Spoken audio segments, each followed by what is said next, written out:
পরে দিয়ে এই অবস্থা। একটা বোতল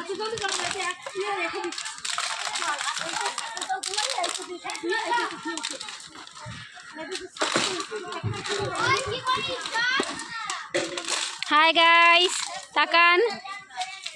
আরে গাইস, বিয়ে বাড়ির এই অবস্থা। এই ভাই আসছে। আপনারা কি কাগজ কুড়াতে বসছেন? Business idea, business. তো বিজনেস আইডিটা কি একটু বলে দেন। বোতলগুলো বেচে আপনারা কেউ বোতল মানে বিয়ে বাড়িতে অনুষ্ঠান হলে ফেলে দেবেন না, পুড়িয়ে ফেলবেন না। কন্ট্যাক্ট নাম্বার দিচ্ছি আমার, যেখানেই বিয়ে বাড়ি হোক আমাদেরকে কন্ট্যাক্ট করবেন, আমরা যাব, বোতলগুলোকে নিয়ে আসবো, জায়গা নোংরা হবে না। বাড়ির মানে কোনো দূষণের জিনিসপত্র আমরা পরিষ্কার করার জন্য আমরা আছি, এগুলোকে বিক্রি করতে হবে। এই এক বস্তা অলরেডি হয়ে গেছে। আর ওই যে আর এক বস্তা ওই পাশে আছে, একটা দেখা যাচ্ছে না। এইসব বিক্রি এই যে একটা, জায়গা পরিষ্কার, এইগুলো বাদ দেবো। বুঝতে পারছেন? এই হচ্ছে ব্যাপার।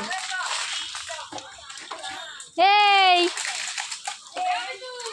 হ্যাঁ, কাজে ভালো ছেলেমেয়েও পাওয়া যায়, হ্যাঁ পয়সা দিতে হবে না, শুধু খাবার দিলেই হবে। ঠিক আছে। এরা তো খাবার চায়। পয়সা চাইছি না তো।